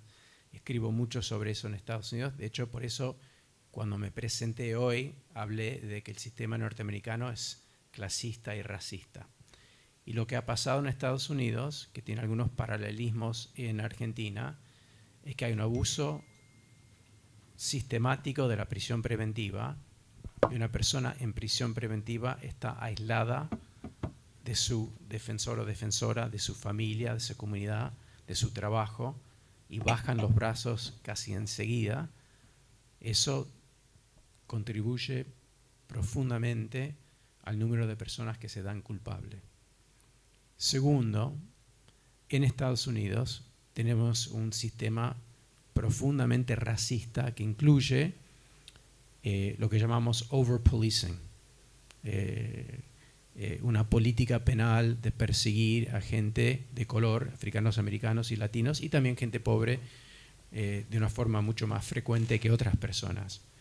Y por lo tanto hay muchísimas más acusaciones de lo que tendría que haber. Así que no es que el sistema de jurados no podría llegar a poder acomodar todos los procesos, es que tenemos demasiados procesos porque penalizan montones de cosas que no tendrían que ser penalizados. Ahora, el tipo que va de impuestos conscientemente y después quiere pagar, si eso fue intencional o no, eso no necesariamente pagar es la forma de evitar. Ahí uno tendría que pensar cómo se aplica la ley de una forma igualitaria, ¿sí? Pero yo veo a muchos chicos africanoamericanos que llegan a los 18, que tienen 3 o 4 condenas por fumar marihuana. ¿Por qué? Porque no tienen una casa donde fumar marihuana, fuman en el parque y la policía los persigue mucho más, y el chico blanco no fuma en la calle, fuma en la casa. Y si fuma en la calle y lo agarra un policía, lo lleva a la mamá y le dice, de nuevo no. Primero tenemos prisión preventiva. Segundo tenemos el overpolicing, una persecución sistemática mucho más extensa de gente pobre, negra y latina. Tercero, tenemos algo que se llama mandatory minimum sentencing, donde la fiscalía puede amenazar a una persona con una sentencia que un juez o una jueza no puede rebajar. Y hay jueces y juezas que juegan así, que hacen lo que justamente. Y yo escribo un montón sobre esto, porque lo que ha pasado en Estados Unidos es que se ha reducido el número de juicios por jurados por estos tres factores que le dieron todo el poder a la fiscalía. En Argentina no tenemos juicio por jurados, básicamente porque los jueces y juezas lo frenaron. En Estados Unidos no los tenemos en el número necesario, porque los fiscales y las fiscales lo frenaron, respondiendo a un clima mediático y político de persecución de las personas. Pero eso no es una crítica de los juicios por jurados, y tampoco significa que los juicios por jurados no pueden llegar a todos los procesos. Significa que por motivos políticos, por métodos sistemáticos y por fallas humanas, hemos socavado una institución que podría funcionar mucho mejor tanto allá como acá. Así que estoy totalmente de acuerdo que tenemos un gran problema en Estados Unidos y en Argentina con el poco acceso al juicio por jurados. Pero eso para mí no es una crítica al juicio por jurados. Ya lo sé, sí. Ahora, voir dire para mí es la fase más importante del proceso, porque vas a tener 12 personas que te pueden escuchar o no. Si yo estoy defendiendo un narcotraficante, una persona acusada de narcotráfico, y tengo una jueza en un juicio técnico que tiene un sobrino que murió de una sobredosis, y ella tiene un odio o consciente o inconsciente, yo me voy a tener que fumar esa jueza. Primero porque muchas veces ni siquiera voy a saber de esta experiencia y esta opinión, prejuicio, sesgo que tenga la jueza. Y si aún se la conozco, no lo voy a poder recusar. En muy pocos casos voy a poder recusar un juez o una jueza. Pero con un jurado sí lo puedo hacer. Con un jurado, la teoría es, traemos un número suficiente de personas, que no está pasando en la provincia de Buenos Aires, traemos demasiado pocas personas. Y si tenemos un número suficiente de personas, la fiscalía saca a las personas con estas parcialidades, la defensa saca a las personas con las parcialidades más o menos opuestas, y nos quedamos con 12 personas más o menos en el medio. Supongamos que es un caso de cannabis. de tráfico de cannabis. La fiscalía saca a las personas que piensan que el cannabis es bueno, es positivo, es más sano que el pucho, que la pastilla, que el alcohol, que no tendría que penalizar. Hay gente que piensa de eso de una forma tan extrema que los podríamos sacar con causa porque no aplicarían la ley. Dice, no, yo no quiero aplicar esta ley está mal, yo no la aplico. Esa persona se va con causa si uno sabe identificar a esa persona. Y hay gente que no piensa tan extremo, pero está inclinado contra la fiscalía, y eso es una persona que queremos sacar sin causa. La defensa del otro lado saca a las personas que piensan que el cannabis o el marihuana es la puerta de entrada para nuestros hijos e hijas a la droga fuerte. Y hay alguna gente que lo piense tan fuerte que se va con causa y otra gente que no. Y lo que tenemos que hacer es entender esa lógica, se llama la deselección, nunca es una selección, pero no es física cuántica, no es difícil, se puede aprender, hay que practicarlo un poco. Es el opuesto de un buen contraexamen. Acá en el voir dire uno no controla a nadie, uno entiende, escucha, pregunta de forma abierta para entender la persona que tenés adelante, enfrente, mejor dicho, y algunas de esas personas las puedes sacar. No es física cuántica, no es difícil, requiere práctica, y lo que menos práctica es lo que más ajeno en el contexto argentino. Y nos hemos súper complicado solo dando, como dijo Fernando, 4 recusaciones sin causa. Para un caso común en California yo tengo 10, para un caso común en el sistema federal en Estados Unidos tengo 20. Y en Argentina, donde no hay tradición, historia, capacitación para hacerlo, ponen 4, que tiene 0 sentido. Y no solo 4, hay un robo, 10 segundos en la calle, un acusado, 10 segundos, un testigo, 0 expertos, 4. Entonces es una asociación delictiva, 10 personas, abusos infantiles, atención mediática, defensas encontradas. ¿Y cuántos? 4. No tiene sentido. Gracias, doctor. Justamente me dio el pie, vamos a iniciar el espacio de preguntas, y me dio el pie, y uno de los participantes del encuentro pregunta ¿cómo se maneja la selección del jurado en los juicios mediáticos? Sí, doctor, con micrófono. No, en complemento a lo que dice el doctor, que la selección del jurado, que la Policía de Buenos Aires es el mismo día, una hora antes del juicio. Encima, los abogados tenemos esa presión a veces de decir cómo hacerlo en tan poco tiempo, a diferencia quizás de Estados Unidos. Por eso tomo que, si bien es cierto que la selección del jurado es todo, acá se nos dificulta realmente para todas las partes. Sí, yo lo he visto en varios juicios por jurados en la provincia. Pasa exactamente lo que usted dice, que no se presta atención. Yo creo que jueces y juezas tienen miedo, no saben hacerlo, tienen miedo, no se van a capacitar, no piden ayuda a las partes para organizarlo. Es decir, perdón que sea tan directo, pero yo creo que jueces y juezas se tienen que capacitar mucho más. Hay pocos jueces y juezas que se capacitan y después hacen cosas como hacer que el jurado se quede hasta las 4 de la mañana o instrucciones de 10 páginas sobre lo que es un arma de fuego. La instrucción tiene que ser breve, rápida, precisa, fácil, y no hacemos eso. Ahora, hay tantas formas muy prácticas de organizar un juicio. Si les cuento cómo hacemos los juicios ahora, el sistema federal de Estados Unidos, se van a sorprender. Y con eso voy a llegar a la pregunta que usted me hizo. Cuando yo empecé a litigar, los juicios eran de las 9 de la mañana hasta las 5 de la tarde, con un almuerzo de 1 hora y media. Eso a principios de los 90. Ahora en los juicios federales, entramos a las 8 de la mañana, vamos hasta las 13:30, con 2 breaks de 15 minutos. Y tenemos, sin el almuerzo de 1 hora y media, y tenemos exactamente el mismo tiempo enfrente del jurado. Y es mejor también porque a la 1:30, 13:30, los jurados van a sus casas o vuelven a sus trabajos. Tienen una vida más o menos normal, no le estamos matando la vida, pueden descansar, pueden trabajar, pueden cuidar sus hijos. Nosotros los litigantes y las litigantes nos quedamos, litigamos los temas para el día siguiente, para no tener de interrumpir y tener objeciones de 45 minutos, donde el juez y la jueza y la parte están en el estrado discutiendo, porque lo hacemos cuando los jurados ya se fueron. Y yo vuelvo a mi oficina a las 15, 15:30, como y preparo para el día siguiente, para que mis directos y mis contras sean más eficientes. Y los jurados descansan, nosotros descansamos, litigamos mejor, los temas de admisibilidad o los otros temas que hay que litigar se deciden con tranquilidad y mucho mejor. Es tan práctico, y en Argentina estamos resistiendo tanto la practicidad.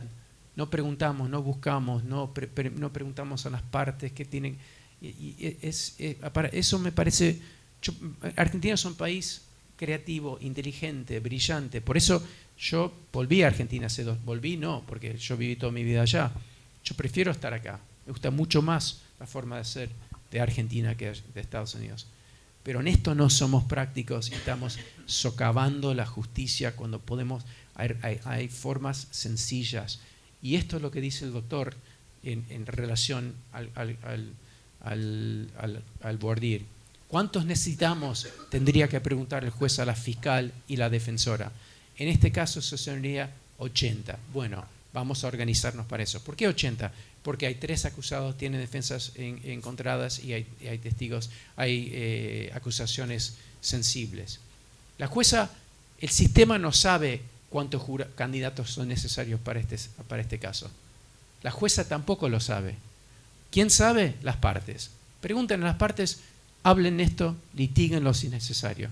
¿Cuántas recusaciones son necesarias? También las partes la saben. La jueza no lo sabe porque no conoce los hechos como lo conocen las partes.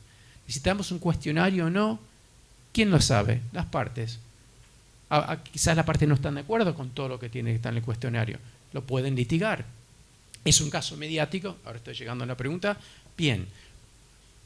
Como no queremos que alguien que leyó algo en un diario contamine todo el panel, tenemos un cuestionario donde se pregunta esto en privacidad y esto es contestado y respondido de antemano para poder sacar a esas personas sin perder tiempo en la audiencia y arriesgar contaminar el resto.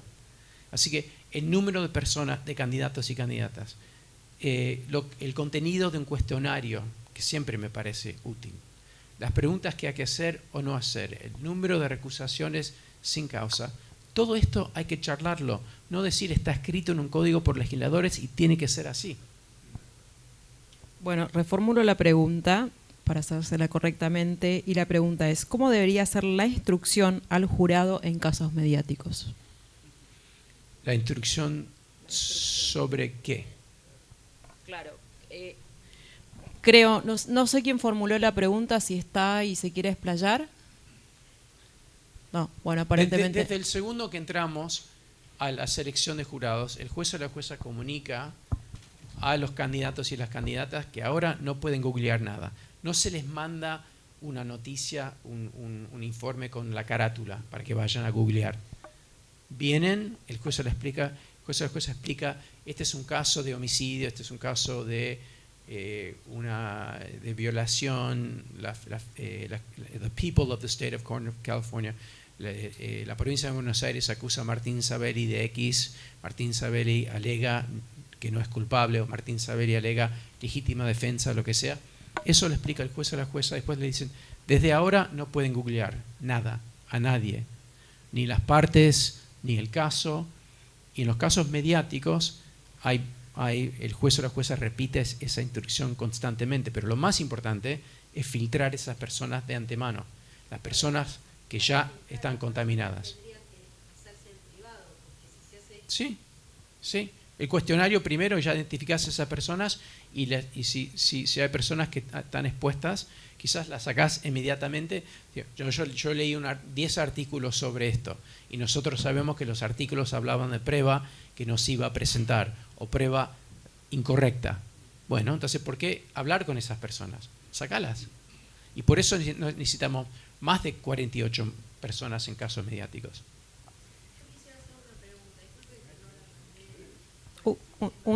Un segundito que ahí te alcanzan el micrófono. Sí, por supuesto, doctor. No, yo lo que ¿sale? Sí. Lo que me parece importante destacar, hace poco estuvimos en el estudio, yo personalmente participé de un proceso que tuvo una enorme difusión pública, muy recientemente.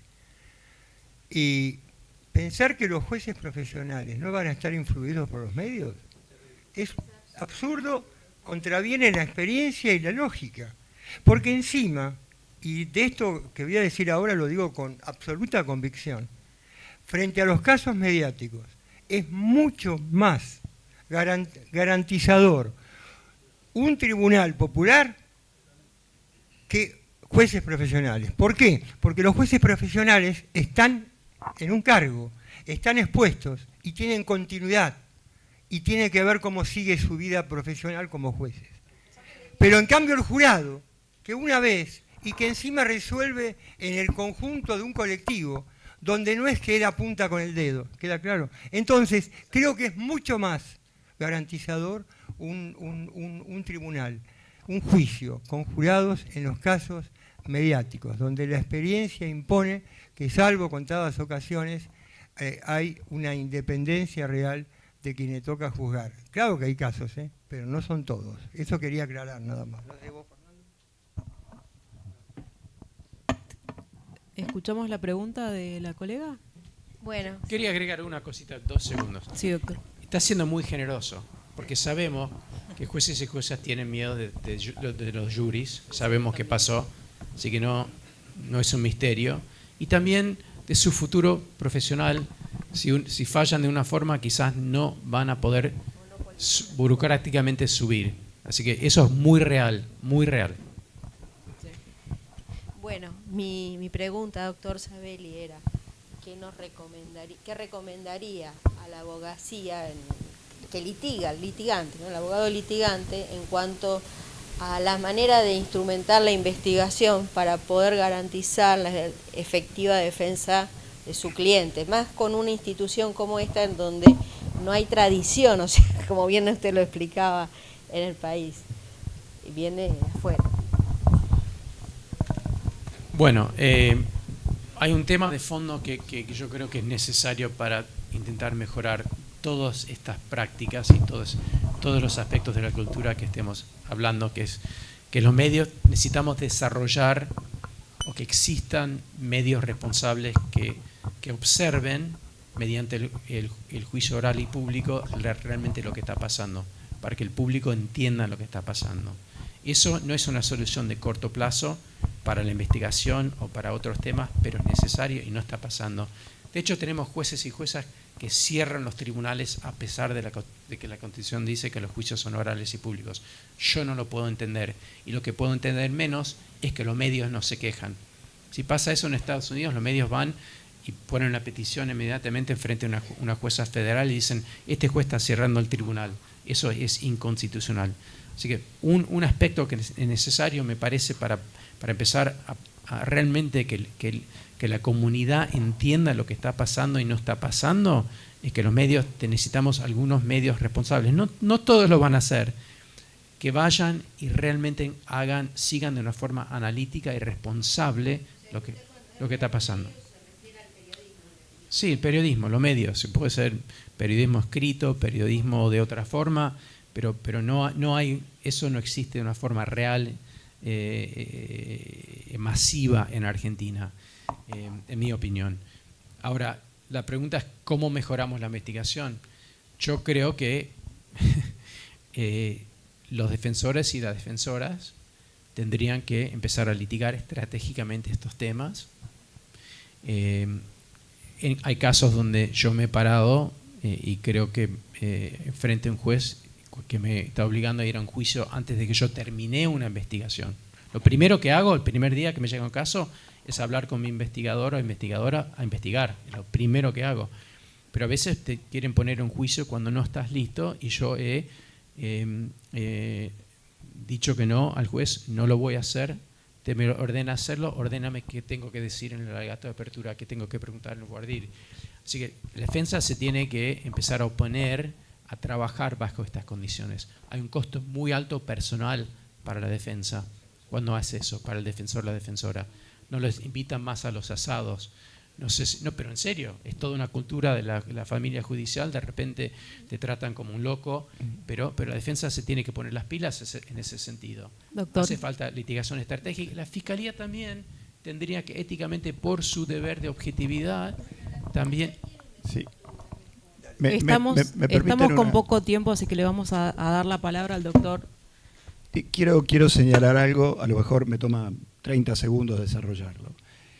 Yo hablé de la dicotomía del modelo acusatorio, del modelo inquisitivo. Y me parece que tenemos que pivotear otra vez sobre eso, porque nosotros tenemos, Martín habló del sistema adversarial. Nosotros tenemos un sistema que no es adversarial. El modelo de la ley del Ministerio Público es de un Ministerio Público objetivo, interesado solo en la aplicación justa de la ley. No tenemos un modelo con un fiscal adversarial en lo que tiene que ver con nuestro derecho positivo. Pero por otro lado, tenemos un fiscal en el juicio por jurados que sí es un adversario. Entonces tenemos una estructura un poco esquizofrénica de lo que es el Ministerio Público Fiscal. ¿A qué conduce esto?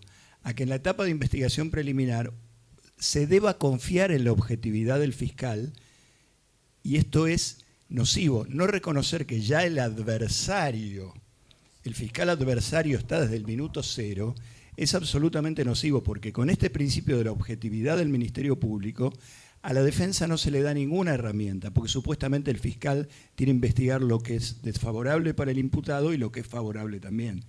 ¿Y esto qué ha llevado?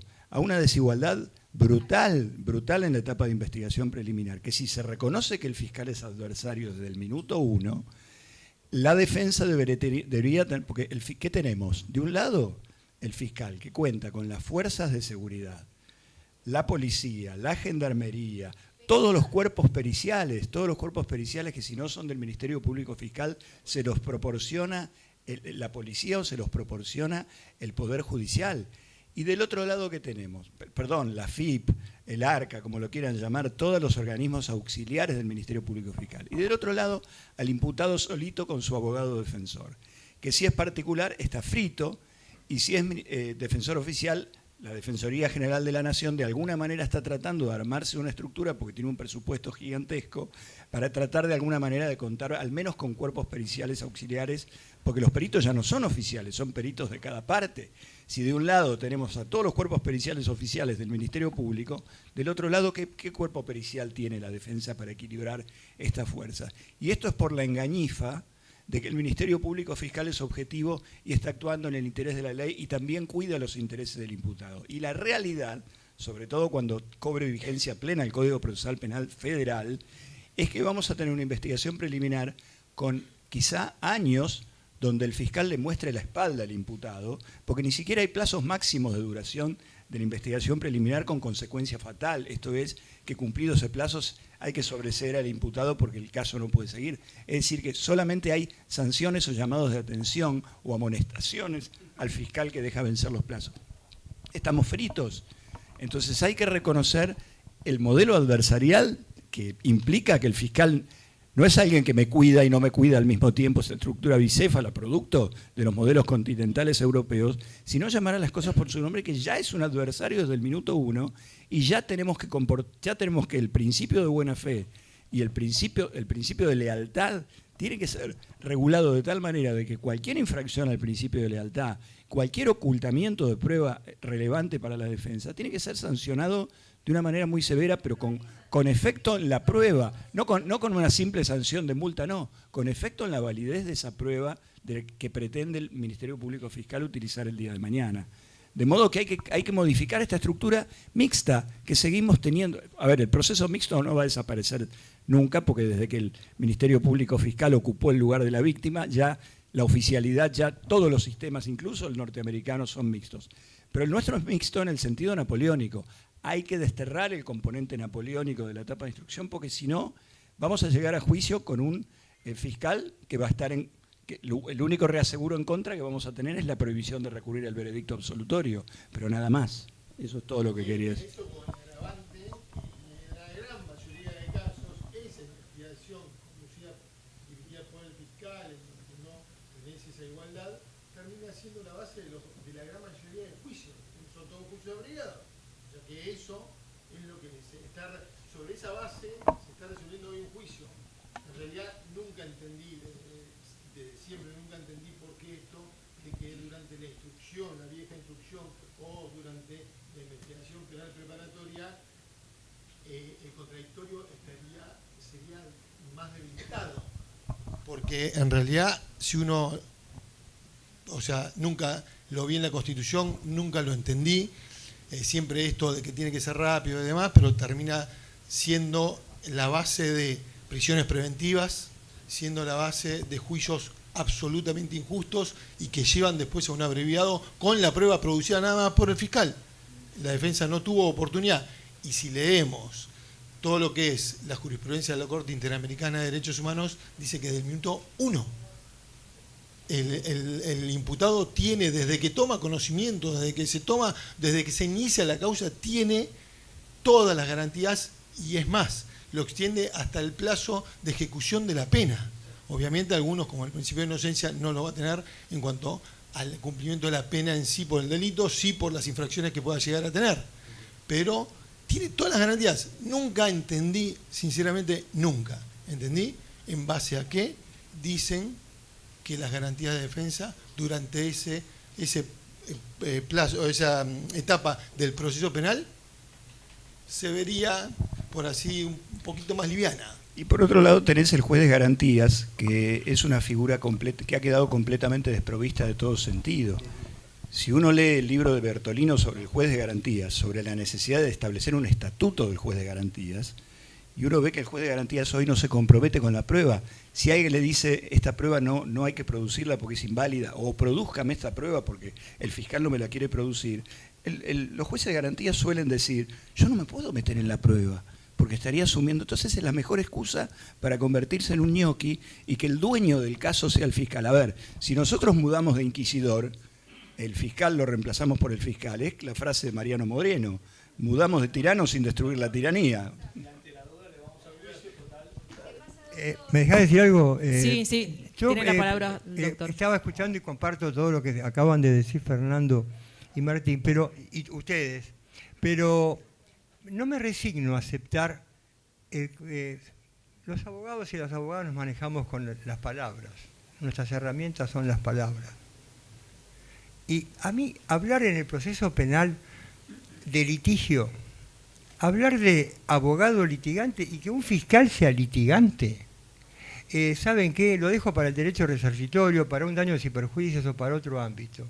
El fiscal no es litigante, acompaño lo que dice Fernando. El fiscal es el que tiene que procurar el bien común, afianzar la justicia, la del preámbulo, y de ninguna manera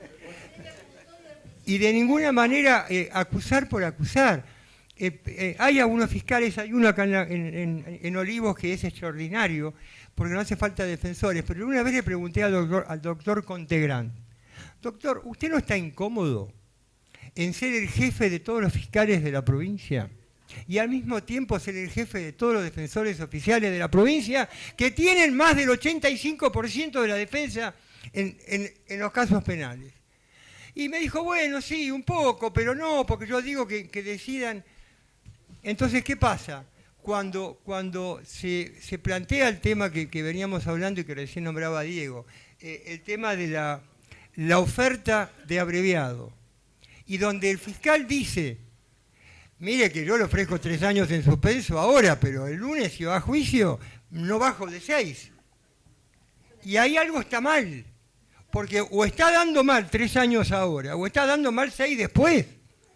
Y ese mecanismo coactivo que utiliza el Estado, ustedes piensen que del otro lado, por lo general, hay un defensor oficial que responde al mismo jefe. Entonces, no digo por hablar mal del doctor Contegrán, lo que quiero decir es que el sistema está mal. Tenemos que modificarlo, porque si el derecho penal es la última ratio, y creemos eso, si en el derecho penal, como se dijo antes, no es un derecho penal de autor, sino de acto, si creemos en una idea que se ha perdido, se está perdiendo, que es el principio de estado de inocencia, consagrado en ese juego armónico de dos artículos maravillosos, que son el 18 y el 19 de la Constitución, que por suerte nunca se tocaron desde el siglo XIX. Si creemos en el principio de estado de inocencia, y que, como dice el código nuestro y todos, en todos los casos incumbe a la acusación la prueba de la culpabilidad, es decir, destruir el principio de estado de inocencia. Y, perdónenme, me resulta incomprensible la llamada ley de la víctima, en la forma que está construido conceptualmente, porque para todos nosotros queda claro que el culpable nace con la sentencia condenatoria y ahí también nace la víctima, ¿se entiende? Porque hasta entonces hay un proceso y la única garantía fundamental, la central, la que elimina toda necesidad de comentar otra, en el 18 de la Constitución es el proceso. Porque si hay proceso hay principio de estado de inocencia, si hay proceso hay ley previa, si hay proceso están dados los mecanismos de acusación, defensa, prueba y sentencia. Y es la única forma de tener, con arreglo a la Constitución, un proceso como corresponde. Eso quería decir. Gracias. Por favor. Vamos. Estamos con el tiempo un poco... Un segundo, por favor. Estamos con el tiempo un poco escaso porque ya tenemos que ir haciendo el cierre. Tenemos tiempo para hacer 2 preguntas más. Exactamente, después les dejamos el email, así quien tenga alguna pregunta directamente le envía un email a cualquiera de las personas. En el mientras tanto hay una pregunta que alguien la envió al chat que dice que para los 3 que preguntan si consideran que deberían haber psicólogos en la entrevista a los jurados, en las entrevistas estas de... No. ¿Doctor? ¿En el guardir? Sí. Sí, por supuesto. Clave. No, uno como abogado no está... A ver, uno sabe de leyes, de derecho a lo sumo, pero se necesitan expertos para poder... Se necesita, salvo que uno sea escéptico respecto de las ciencias de la mente, es fundamental contar con expertos en psicología para, mientras el abogado está haciendo las preguntas, poder detectar esos sesgos. Y perdón, ya la entrevista tiene que estar asesorada por el psicólogo para que las preguntas sean hechas de este modo, de un modo abierto, para dejar que la persona, solamente los que conocen realmente las ciencias de la mente pueden estar en condiciones de hacer una tarea así. Pensar que los abogados la podemos hacer solitos es un error, creo, ¿no? Perdón, un segundito. ¿Puede justificar su respuesta, doctor? Que dijo que no, a contrapunto de lo que el dice no el tan doctor. enfático. Por fin estamos enfático. generando un disenso, así generamos, ¿no?, algo más divertido. No, porque ustedes, por la experiencia, son muchas décadas, ha habido y existen muchísimas causas, una delegación de la decisión del juez o de la jueza para tomar una decisión depende demasiado de auxiliares que pasan a ser realmente los que están juzgando. Y a mí eso me produce una reacción como la que tuve y pido disculpas, porque no lo fundé, que no, porque yo creo que el conflicto penal que se resuelve en el ámbito judicial, y sí, lo digo, los abogados tenemos que tener la capacidad de estudiar, leer y aprender de otras ciencias, como los jueces, ni hablar, ¿no? Porque si no, hay una delegación, y si lo dijo la psicóloga, si lo dijo el grupo de asesores, y a mí me parece que no. Ahora, yo entiendo lo que dice Fernando. Fernando dice, nos conviene como abogados, como operadores, consultar a un psicólogo para que nos ayude eventualmente a hacer preguntas. Eso es un tema donde cada uno con su librito. Pero está muy bien, está muy bien. Hay tantas aristas, tantos aspectos a esta pregunta. Lo fundamental no es ir con un equipo. Si uno lo piensa a nivel sistema y tengamos un número importante de juicios por jurados como queremos que haya, que no todo termine en juicios abreviados, es muy costoso pensar que en el sistema siempre vamos a tener una psicóloga, un psicólogo, o más de uno, una. Quizás si tenés el dinero, ¿por qué no? Pero la realidad es que los y las litigantes, y yo sí creo que el fiscal tendría que ser un litigante dentro del marco, ¿no? Es un adversario, tiene ciertas deberes objetivos, no puede ganar a todo costo, pero es un adversario, el defensor o la defensora son adversarios y tienen que aprender a poder hacer las preguntas necesarias para identificar a las personas que quieren recusar con o sin causa. Eso tiene un componente psicológico, pero uno no puede delegar eso a una psicóloga o un psicólogo. Yo tengo que entender que si ustedes estoy en el distrito del sur de Texas, en El Paso, estoy defendiendo a alguien de la Mara Salvatrucha, que nació en El Salvador, es un pandillero acusado de participar en una asociación delictiva, yo no le puedo preguntar a los tejanos, ¿quiénes de ustedes tienen prejuicios contra latinos? Porque no van a levantar la mano. Lo que pregunto es algo como, ¿quiénes de ustedes sienten que si alguien viene a vivir a nuestro país, tendría que aprender a hablar inglés? Y con las personas que levantan la mano a esa pregunta, tengo pequeños diálogos y saco la información para recusarlos con causa o sin causa. ¿Quiénes de ustedes sienten que en Los Ángeles tenemos un gran problema con inmigrantes mexicanos y delitos violentos? Martín Sabelli no piensa eso, pero yo estoy buscando candidatos y candidatas que piensen así. Formular la pregunta que la persona que vos querés sacar, que el tóxico para mi caso, yo lo pienso en términos de, tengo que ubicar los tóxicos para mi caso. Ubicar el tóxico para mi caso requiere pensar como esa persona tóxica para mi caso.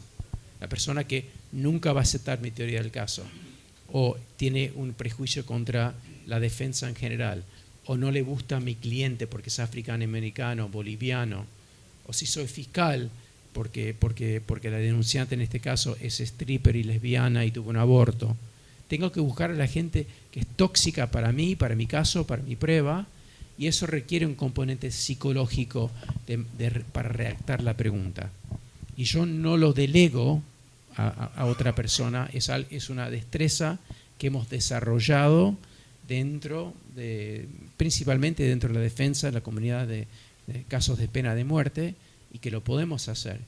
Hay consultores, como ven en las películas, pero muchas veces contratar un consultor delega demasiado y el abogado o la abogada, en lugar de realmente entender su caso y los candidatos y las candidatas, contrata y paga a una persona. No es el caso de Fernando, yo lo sé personalmente, que él es una persona que trabaja, pone las manos en la tierra y hace todo. Pero me preocupa un poco, no solo en términos de costos, sino la idea de delegar algo que uno puede aprender a hacer. Yo creo que lo que tenemos que tener en claro es que no es una delegación. El tema es así. Voy a contar una anécdota y no voy a dar nombres. Pero en una selección de jurado para un caso de abuso, uno de los candidatos decía haber sido abusado en su juventud o en su infancia.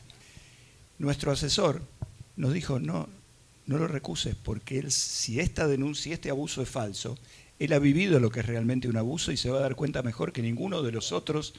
Eso no se le puede ocurrir a un abogado, salvo que tenga una experiencia en selección de jurados. Por eso digo, es fundamental adquirir la expertise, y en Estados Unidos hay equipos de abogados que se dedican exclusivamente a esto. ¿A qué abogado se le va a ocurrir una idea así? Y por supuesto nosotros abogados desoímos este consejo y recusamos al candidato por nuestro sentido común, que no es el más común de los sentidos, y a veces está reñido con detecciones que hacen la ciencia de la mente y experiencias de gente en los consultorios que pueden detectar este tipo de cosas, y para los cuales los abogados no tenemos la plasticidad para poder ver una cosa así, menos para tomar una decisión de esta naturaleza, sin el auxilio de alguien que nos pueda compartir un consejo. Eso es lo que digo, no delegar, pero sí conocer la experiencia y aceptar los consejos de otras disciplinas que son claves para que nosotros hagamos una buena selección del jurado.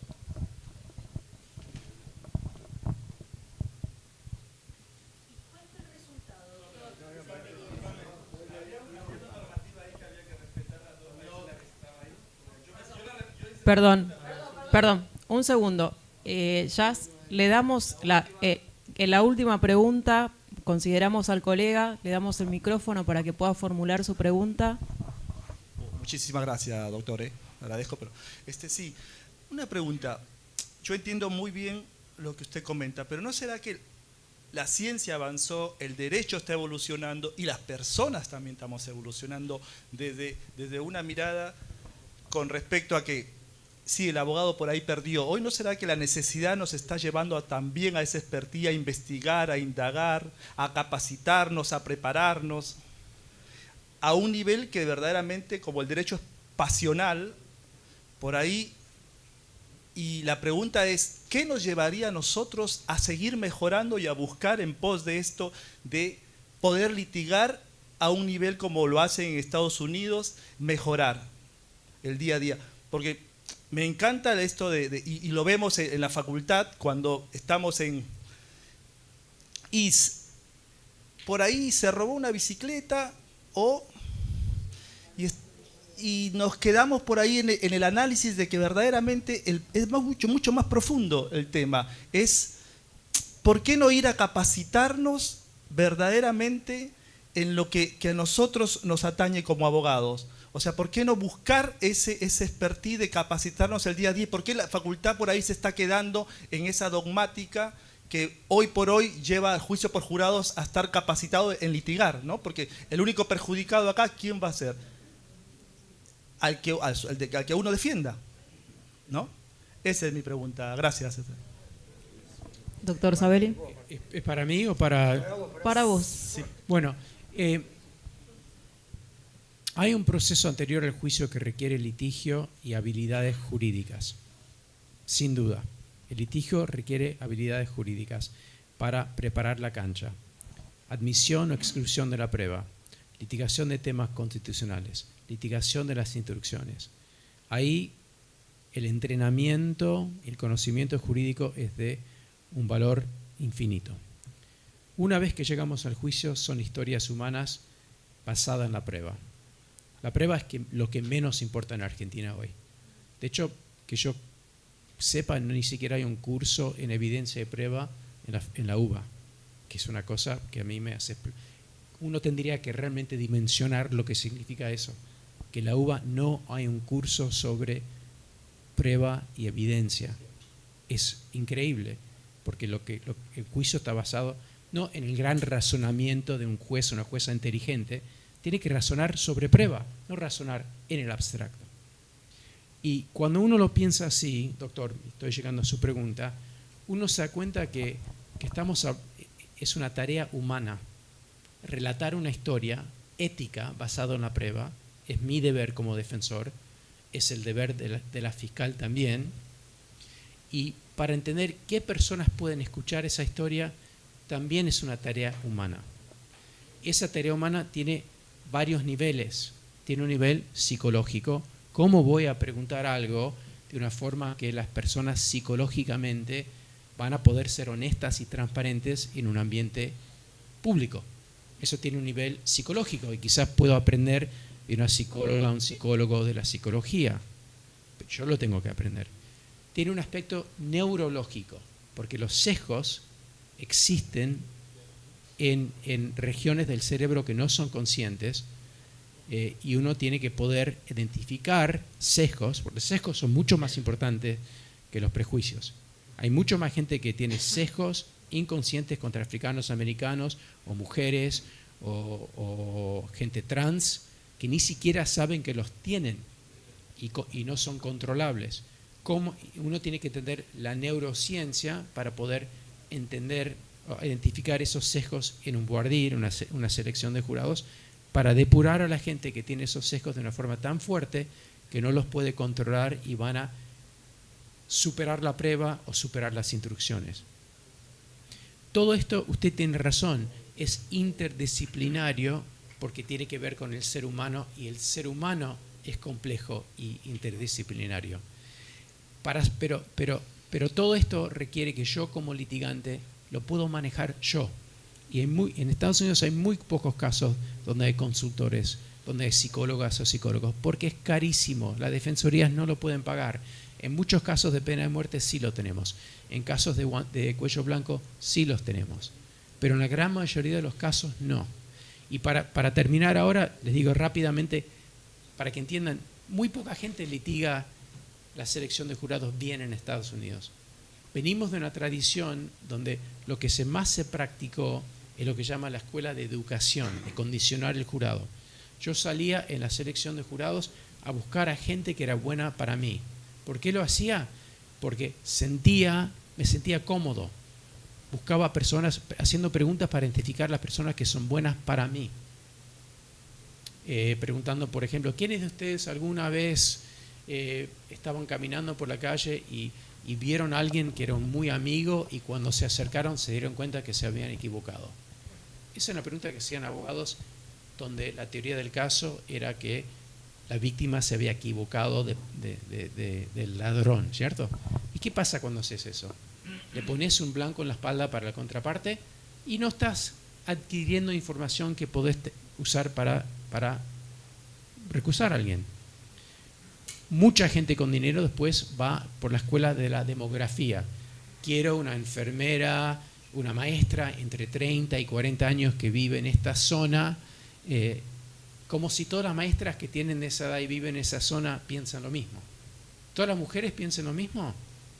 Buena pregunta para el 6 y 6, que no tenemos tiempo para discutir. Pero ¿todos los hombres piensan lo mismo?